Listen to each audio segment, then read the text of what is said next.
So, hi everyone. This is a new series called Spare Cat Rescue, and I've been kicked out of my office, so I don't even know if this green screen thing will work. So, not really worried about that at the moment. So, we have a cat that is, believe it or not, a black and white cat that keeps hanging around. I've got several photos of him. You'll see him on here and you'll see him there. And he's been quite aggressive. And actually there's a reel of when I came home last week and he was the one that greeted me on the Sunday, straight from church. So I said, and he was in a very bad way. So I said, I've got to try and catch this cat. Anyway, went out yesterday with the cats. I actually walk the cats every day. Try to anyway.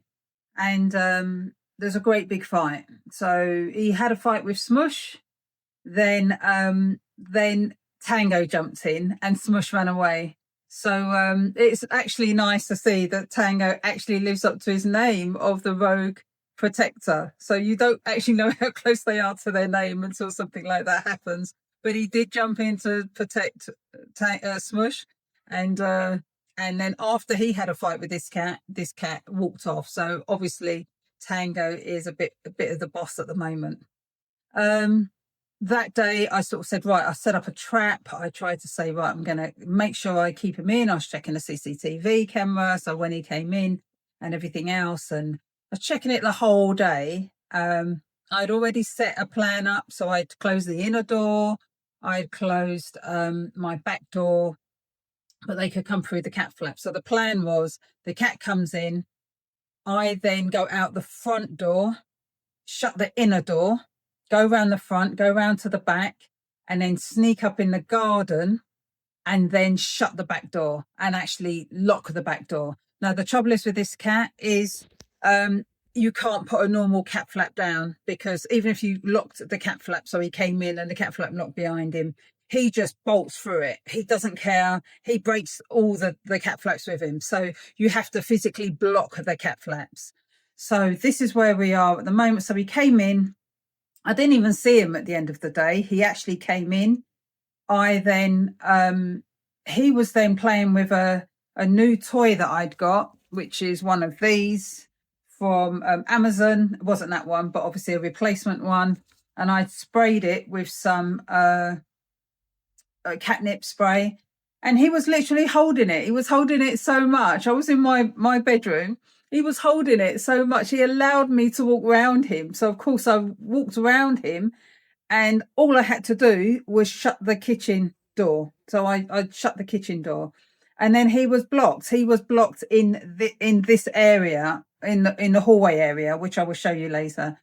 And that was it. But then everything ensued after that. I had to get him to, well, I initially just kept him in that area, and because I'd already prepared it for that, and blocked the kitchen door so he couldn't slide it and everything else, and that was fine. I blocked all the doors upstairs, all the cat flaps upstairs, which I'll show you as well, which will be pictured, and I blocked everything, so that was fine. The only trouble is I couldn't then get to the kitchen because he was right under the stairs, and I couldn't really move around the house, have a lot of mobility.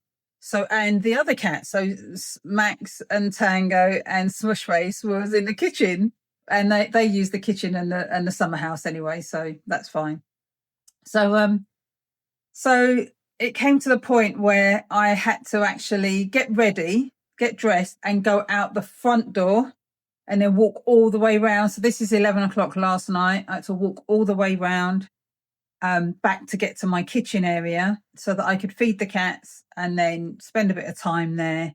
And then I got a cup of tea and put my coat on, got my torch, and walked all the way back around, which was unsustainable. I devised the plan to say, I've got my YouTube studio, which was set up, and I just thought I'll put him in there because it had the least amount of items in there, but it was still a few things to move out.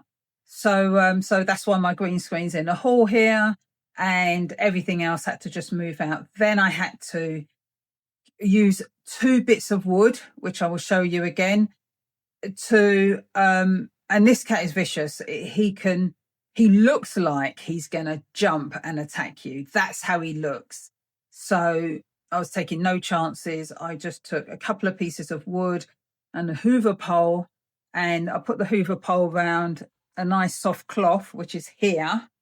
So and I literally just pushed him with all my might, but using levering these 2 pieces of wood at the same time. They're quite flexible wood, but I just had to use them both, just sort of lock him out so that he didn't think he could then turn around and attack me, because that's exactly how he looked. So where we are today is he is locked in my studio. I have got a massive cleanup to do. I am going to start a GoFundMe page. I should have a cat cage come in today. So the plan is to take him to the vets, and I want your opinion. I mean, should I try and integrate him into the Smax Tango trio? Or my initial intention is to give him to a rescue, or take him to the vet. They said they would check his chip and do a rescue, or just do a TNR. And that is actually was the initial plan, but I'm almost thinking it's going to be worth giving him to a rescue so he can be rehomed far away so we can't have any more fights with my cats. But please comment down below to what you think. And if you can follow, like, donate, that would be fantastic. I'm only going to put a small amount on there. Cager is £70, £69 something, and just for food and everything else. So I'm only going to have him for a few more days because it is bank holiday, so none of the rescues are going to be open anyway. Oh, none of the vets are going to be open. And I've already checked with the vets last week because I already had a big intention to catch this cat. So I'm glad that was successful in the end, despite it not being my original plan, but it worked. So I'm really pleased about that. But definitely follow, subscribe, and like if you can. And if not, I understand.